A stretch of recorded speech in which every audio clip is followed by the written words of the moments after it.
Bonsoir à tous, mercredi 23 janvier, bienvenue dans le 7-8 journal de TV 78. C'est le tour d'horizon de l'actualité locale en 26 minutes. Tout de suite, les titres. Est-ce le signe de tension à La Verrière? 13 élus de la majorité ont créé récemment leur propre groupe au sein du conseil municipal. Parmi eux, notamment l'ancien édile Alain Hajaj. Ils se disent en désaccord sur certains sujets avec la maire Nelly Dutu. Explication à suivre. C'est lancé depuis hier. Les jeunes ont jusqu'au 14 mars pour formuler leurs vœux sur Parcoursup, la plateforme d'admission post-bac, et des choix qui peuvent s'avérer difficiles. Dans son dernier ouvrage, la viroflésienne Jenny Azzaro donne des clés pour s'en sortir. Elle est notre invitée. Et dans cette édition reportage au sein de la clinique des Franciscaines à Versailles, l'établissement est un pôle d'excellence dans la chirurgie vertébrale. Les techniques utilisées permettent aux patients une récupération plus rapide. Nous avons pu suivre une opération. Et puis nous présenterons également dans cette édition la prochaine nuit des métiers et de l'orientation de Montigny-le-Bretonneux. Nouvelle journée marquée par les chutes de neige dans le département des Yvelines, des précipitations qui sont tombées par intermittence cet après-midi jusqu'à 5 cm. Et c'était compliqué ce matin sur les routes avec une circulation ralentie et quelques accidents. Côté transport, les réseaux Skibus et Phébus ont été grandement perturbés ce mercredi. Des problèmes également sur la ligne N du Transilien. La nationale 118 reste ce soir interdite aux poids lourds. Saint-Quentin en Yvelines a prévu de ressortir ses engins de salage cette nuit à partir de 3h30. Météo France qui a levé l'alerte orange cet après-midi à 16h. Nous sommes désormais en vigilance jaune à la neige, mais attention, après cette neige, des gelées sont attendues pour la nuit prochaine avec des températures jusqu'à moins 4 degrés localement et des conditions très propices à la création de verglas. Essayez de différer vos déplacements dans la mesure du possible et si vous devez absolument utiliser votre véhicule, optez pour la plus grande prudence.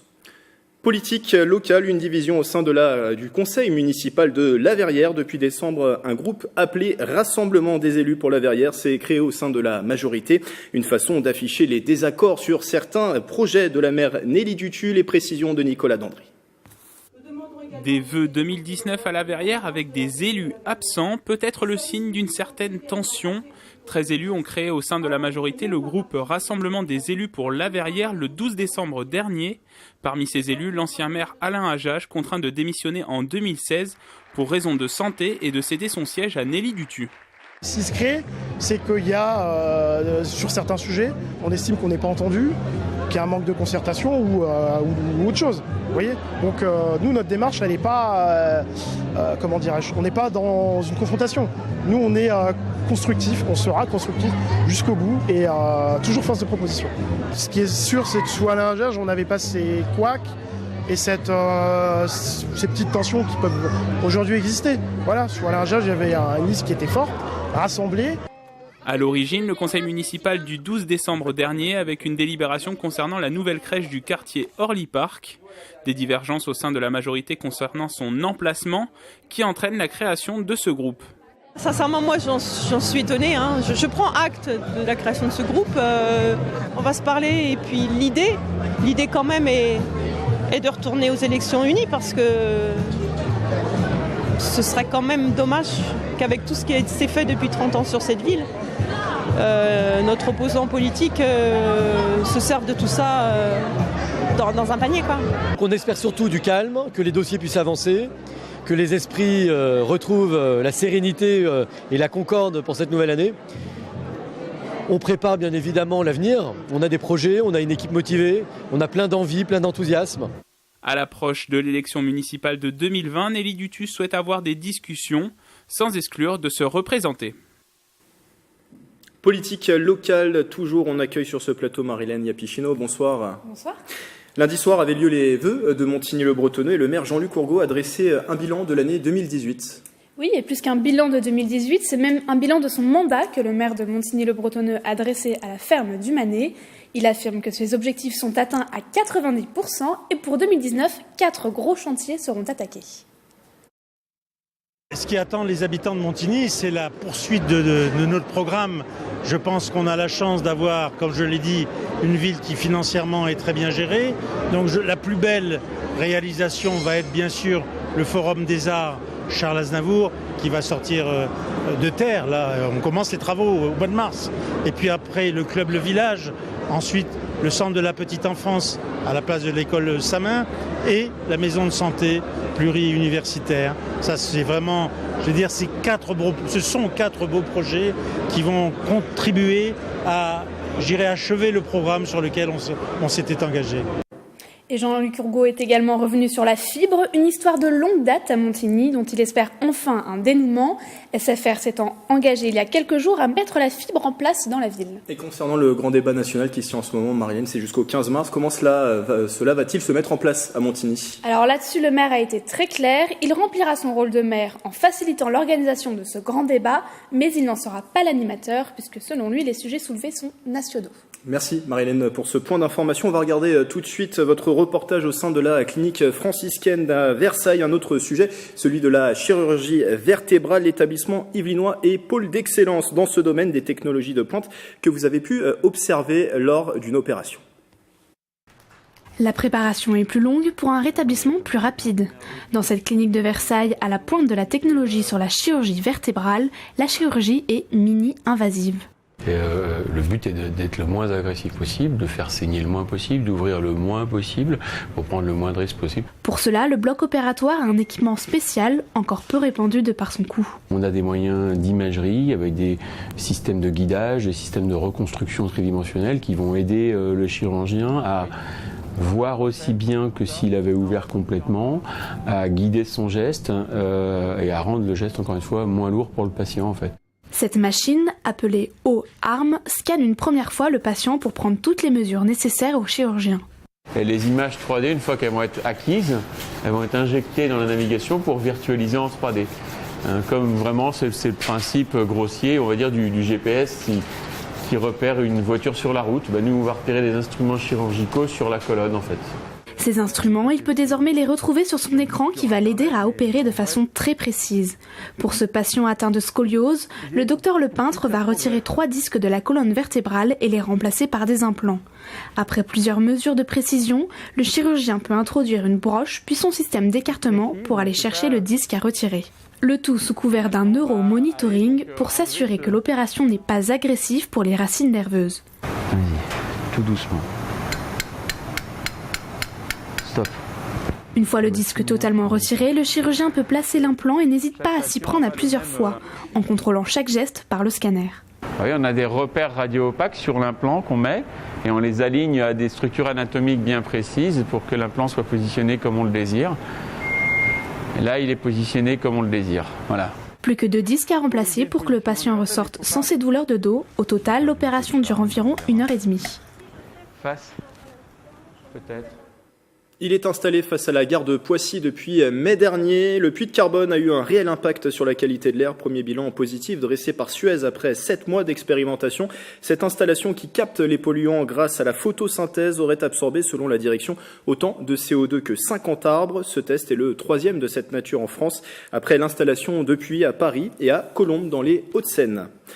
Depuis hier, la plateforme Parcoursup est ouverte. Les lycéens de terminale ont jusqu'au 14 mars pour saisir leurs vœux. Mes 2 invités autour de la table sont là pour vous aider à choisir la bonne orientation. Bonsoir Eric Steiner. Bonsoir. Vous êtes le directeur du service jeunesse vie des quartiers à Montigny-le-Bretonneux, la ville qui organise mardi prochain sa nuit des métiers et de l'orientation. Mercredi prochain, pardon. On sera le 29 janvier. Vous restez avec nous, on va en parler dans un instant. Et Jenny Azzaro également avec nous. Bonsoir. Bonsoir. Alors vous donnez des cours d'orientation. Vous avez travaillé notamment dans le domaine des ressources humaines. Vous êtes originaire de Viroflay et vous avez publié récemment ce livre, Cap Orientation, vous facilitez Parcoursup. C'est aux éditions Les Passagères. Vous y donnez toute une méthodologie pour choisir son orientation. Une orientation qui rime avec complication, avec le nombre de formations, de métiers aussi qui évoluent avec le temps. Ça peut s'assimiler avec un casse-tête. C'est si difficile de s'orienter ? C'est difficile. Mais surtout, ça demande du temps. Ça demande du temps pour réfléchir à la fois à qui on est, qu'est-ce qui vous fait avancer et quels sont les métiers qui peuvent répondre à vos attentes et qui ont des débouchés, évidemment. C'est pour cette raison que vous avez écrit le livre, donner des clés à ces jeunes, aux parents aussi. Exactement. En fait, j'interviens beaucoup en deuxième année de fac. Donc les gens, en général, les jeunes sont orientés. Mais quand je vois les difficultés qu'ils ont à se projeter dans un métier, je me dis qu'il faudrait commencer plus tôt à travailler sur l'orientation pour au moins avoir une idée de là où on se dirige. Est-ce que ce livre s'adresse aux jeunes, à leurs parents, aux deux aussi peut-être ? Alors, je pense que quand on a une difficulté d'orientation et qu'on est jeune, on a un peu de mal à se mettre en face du problème. Donc, les parents sont souvent là pour aider. Et d'ailleurs, les jeunes, il y a eu des enquêtes qui ont été faites, disent qu'ils comptent beaucoup sur leurs parents pour cette étape. Donc, finalement, c'est un couple gagnant-gagnant, les jeunes, les parents, pour l'orientation. Alors, Parcoursup a ouvert jusqu'au 14 mars. Les jeunes pourront saisir leurs vœux. Ensuite, il y a une deuxième phase jusqu'au 3 avril pour confirmer ses vœux et finaliser les dossiers avant le début des réponses. Ça sera à partir du 15 mai. Qu'est-ce qu'il faut faire, Jenny Azzaro ? Est-ce qu'il faut se précipiter, bien réfléchir avant de saisir ses vœux ou il ne faut pas attendre trop longtemps ? En fait, Parcoursup, c'est un outil. Donc, la démarche d'orientation dans les lycées, elle a commencé bien plus tôt, dès novembre. Il y a eu des journées d'orientation dans les lycées, avec les professeurs, parfois avec des invités qui ont donné des métiers. Donc, en fait, logiquement, on devrait être en bout de réflexion. Au bout de ce cursus-là, maintenant, certains jeunes et certains parents peuvent prendre du retard. Donc maintenant, il faut quand même mettre les bouchées doubles parce qu'il y a à peu près 7 semaines pour finaliser ses choix. Et 7 semaines, ça passe vite. Mais du coup, si on est totalement dans le flou aujourd'hui, que faut-il faire ? Je dirais qu'on peut faire comme beaucoup de gens ont fait, c'est-à-dire procéder par élimination. Mais en réalité, la première chose, c'est de commencer à se demander qui on est. Parce que en matière d'orientation, en fait, on est à une époque où on n'exerce pas qu'un seul métier et où il n'y a pas qu'une seule manière d'aboutir à un métier. Donc ça, c'est très important à prendre en compte. Vous dites dans votre ouvrage, faire connaissance avec soi-même, il faut se connaître. Il faut se connaître. Sa motivation, ses goûts, ses aspirations, ses difficultés aussi, et puis après, le marché du travail. Et forcément des compétences fondamentales à acquérir pour appréhender ce marché du travail. Exactement. En fait, quand on regarde, une fois qu'on connaît ses compétences, la France a mis en place des outils assez performants pour faire le lien entre les compétences et les formations. Des outils ou des lieux comme le CIDJ, comme les CIO, comme la Cité de la Villette. Donc on peut trouver, à partir de ces compétences, matière à détecter des métiers qui peuvent convenir. Qu'est-ce qu'on y trouve dans ce livre aussi ? Des outils, forcément, d'orientation ? Alors, en fait, ce qu'on trouve, c'est une méthode. Une méthode, d'abord, savoir qui on est, en quelque sorte. Ensuite, poser des scénarios d'orientation et ensuite les confronter au réel. Parce qu'en fait, quand on a un peu une visibilité sur le métier qu'on veut faire, souvent c'est une représentation qu'on a du métier. Et il est très important de faire des enquêtes métiers ou de rencontrer des gens qui ont pratiqué le métier pour voir si on ne s'est pas fait des stéréotypes, le stéréotype je veux être trader ou je veux être chirurgien, voilà, ou avocat fiscaliste. Non, il faut aller voir les gens qui exercent ces métiers et les questionner. Et parfois, en 2 entretiens bien faits, le jeune peut vraiment acquérir une connaissance du métier. Et ça, c'est fondamental. Une dernière question, est-ce qu'il faut avoir peur de l'échec ? On peut se tromper parfois dans son orientation. Il faut avoir peur de cet échec ? L'orientation, c'est souvent une succession ou d'échecs ou de bifurcations. Le tout, c'est de connaître sa colonne vertébrale. N'oublions pas que les écoliers d'aujourd'hui, il y en a 65% qui vont occuper des métiers que personne ne connaît. Donc ça paraît, finalement, le fil rouge, c'est se connaître soi-même. Merci Jenny Azzaro, auteur de ce livre Cap Orientation vous faciliter. Parcoursup, c'est disponible aux éditions Les Passagères au prix de 18 €. Autre solution pour y voir plus clair, la nuit des métiers de l'orientation, ça se passe mercredi 29 janvier au pôle jeunesse de Montigny-le-Bretonneux, 18h, 21h pour les horaires et c'est en accès libre. Éric Steiner, je rappelle que vous êtes le directeur du service jeunesse, vie des quartiers pour la ville. Et c'est un événement qui ne s'adresse pas qu'aux lycéens, c'est plus global. On a souhaité, dès le départ en 2011, que ça soit un événement qui s'adresse collégiens, lycéens, mais aussi étudiants. parce que, quel que soit le public, dans ce parcours, entre guillemets, qui va des études jusqu'à l'intégration dans le milieu professionnel, les questions se posent à toutes les étapes. On sait aujourd'hui qu'une grande partie des étudiants cessent leurs études la première année, entre 40 et 50%. Les lycéens, je veux dire, c'est aussi très compliqué de se projeter. Hein. Il y a les métiers qu'on projette. Oui. On parlait de stéréotypes il y a quelques instants, mais c'est un peu ça. Et les réalités sont parfois différentes. Et le collégien également, parce que ce parcours, il est malgré tout déterminant. Ça ne va pas aller en s'arrangeant. Hein. Horizon 2021, qui va changer, entre guillemets, l'entrée en seconde et tout le parcours seconde jusqu'à la terminale, va questionner aussi bien les jeunes que leurs parents. Et le 7-8 débat de tout à l'heure sera d'ailleurs sur la réforme du bac avec Aurélie Ronze. C'est ça. Donc, au travers de cet événement, on essaye, entre guillemets, de répondre de manière la plus exhaustive possible, mais ne soyons pas arrogants, je veux dire, c'est assez compliqué, aux jeunes, à leurs parents, qui se posent une multitude de questions, et dans une démarche très partenariale, puisque depuis maintenant 9 ans, on a un certain nombre de partenaires autour de la table qui sont aussi des spécialistes, soit de l'information jeunesse, soit des métiers. Donc ça va de la Cité des métiers de Trappes, Yvelines Information Jeunesse. On aura cette année le service orientation insertion de l'UVSQ. On aura des jeunes aussi pour témoigner. Donc il y a beaucoup d'acteurs, beaucoup de partenaires. Pourquoi organiser ce rendez-vous, vous le disiez, c'est de donner les clés. On le disait avec Jenny Azzaro, l'orientation c'est quelque chose de très difficile. C'est un processus long aussi. C'est un processus long, mais c'est aussi même un processus où on dit à un moment donné, il est possible de prendre une pause utile. Je veux dire, si vous n'êtes pas au clair aujourd'hui sur votre projet professionnel, on peut aussi faire un service civique, on peut partir à l'Europe, etc. Il y a une multitude de dispositifs qui existent.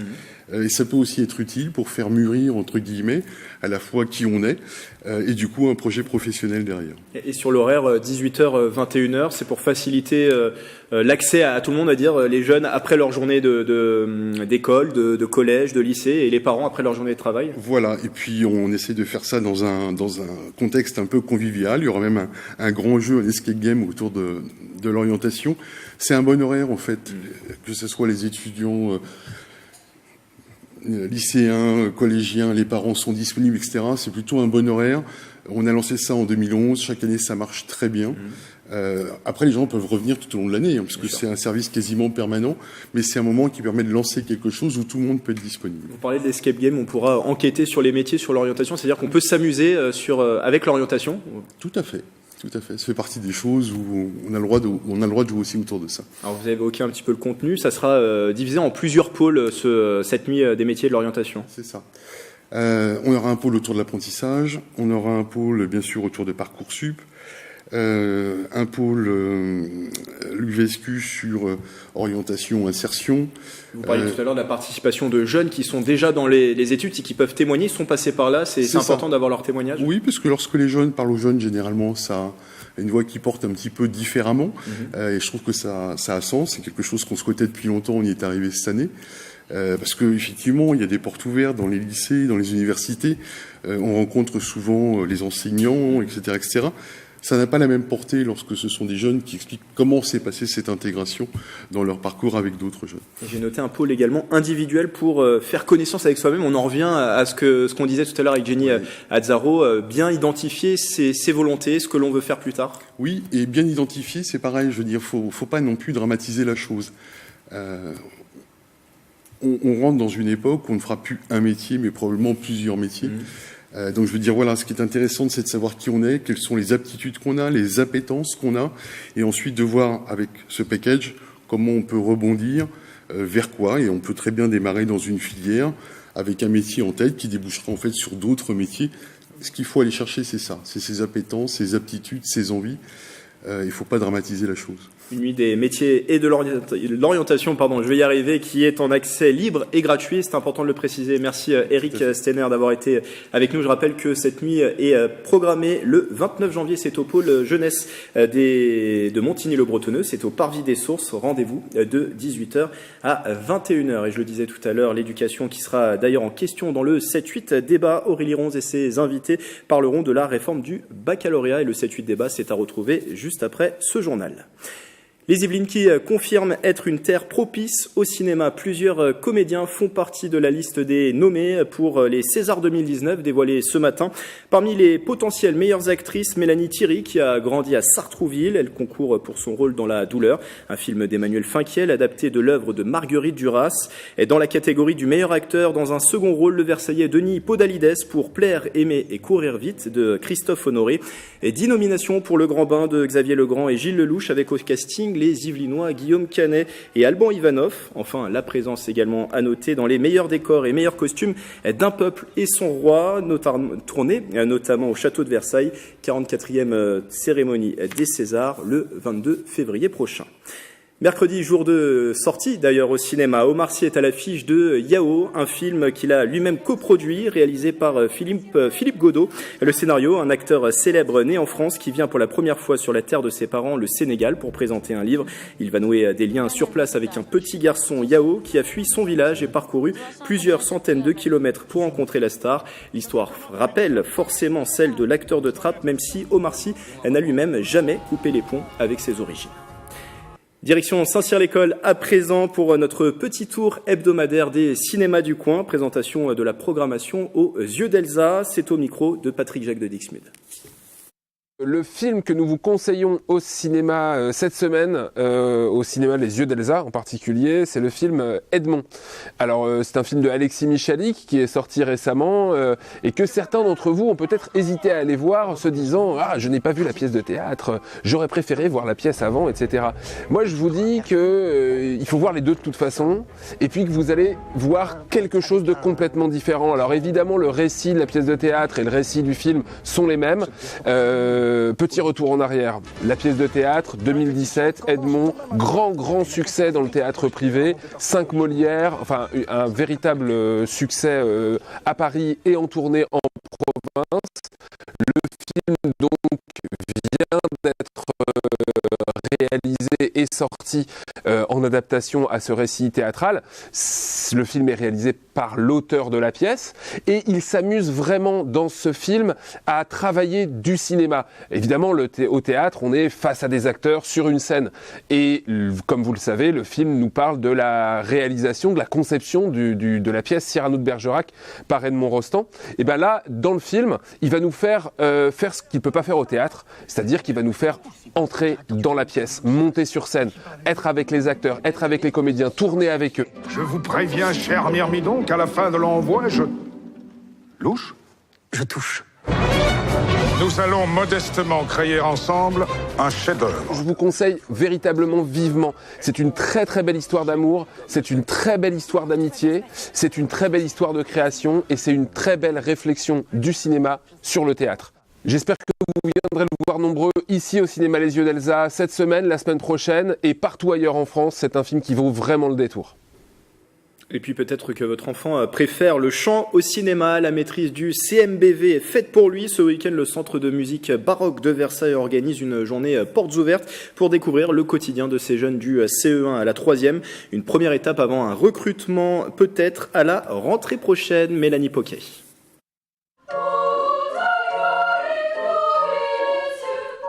Léna, Clélia, Guillaume, Timothée sont pages au Centre de musique baroque de Versailles. Les pages, ce sont les enfants à partir de la 6e qui vont assurer production et concerts. Ils ont tous les 4 14 ans et sont élèves de 3e. Moi personnellement j'étais assez petite, j'étais en CP donc c'est difficile de savoir. Je savais juste que j'aimais chanter, que ça me plaisait de chanter, quoi. C'était mon frère qui était d'abord au CMBV et mes parents ont décidé de m'inscrire aussi. Ce jour-là, ils répètent sous la direction d'Olivier Schnebeli, le directeur musical et pédagogique de la maîtrise. Le 21 février, ils chanteront Philippe Hersant à Radio France. C'est vraiment déjà de fonder vraiment un groupe, de fonder un groupe. Et donc que chacun se sente responsable au sein du groupe.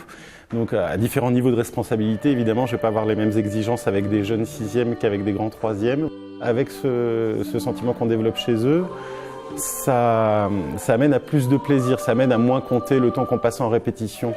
Voilà, ils sont toujours en soif d'être là, de montrer qu'ils savent faire. La maîtrise est en Cham, les classes à horaires aménagés.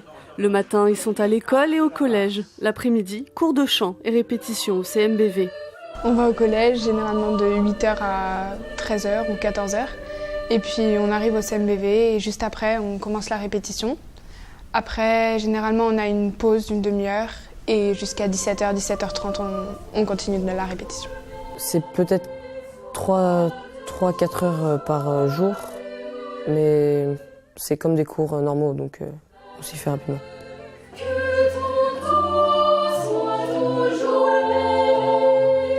Une sorte de petite troupe vocale qui va se retrouver donc ici 4 après-midi par semaine, les lundis, mardis, jeudis et vendredis, qui va leur donner l'occasion de donner de très beaux concerts à la Chapelle Royale du Château de Versailles, mais aussi des tournées en France et à l'étranger. Les rendez-vous à la Chapelle Royale, ce sont les jeudis musicaux. 24 sont organisés sur la saison 2018-2019 de novembre à juin. Une dernière répétition avant de se produire devant une salle pleine, un moment de stress malgré l'habitude. Les profs sont là pour ça. Et entre nous aussi, on a un petit geste qui nous souhaite bonne chance, c'est ça. Moi j'étais stressée, je pense 5e et 4e. Mais après, petit à petit, on prend goût et on s'habitue quand même à avoir un certain nombre de personnes en face de nous. Un loisir passion pour certains, une volonté d'en faire son métier plus tard pour d'autres. Près de 60 enfants sont chaque année en classe à horaire aménagé sur Versailles. Le recrutement débute au niveau du CE1. Une info sport avant de vous laisser qui nous est parvenue cet après-midi. Le jumping international de Versailles est annulé. Il était prévu du 26 au 28 avril. Dans un communiqué publié sur Facebook, les organisateurs évoquent une conjoncture incompatible avec l'organisation d'un tel événement. Ce jumping, lancé pour la première fois en 2017, avait déjà rencontré des obstacles avec une annulation en 2018. C'est la fin du 7-8 journal. Belle soirée avec TV78.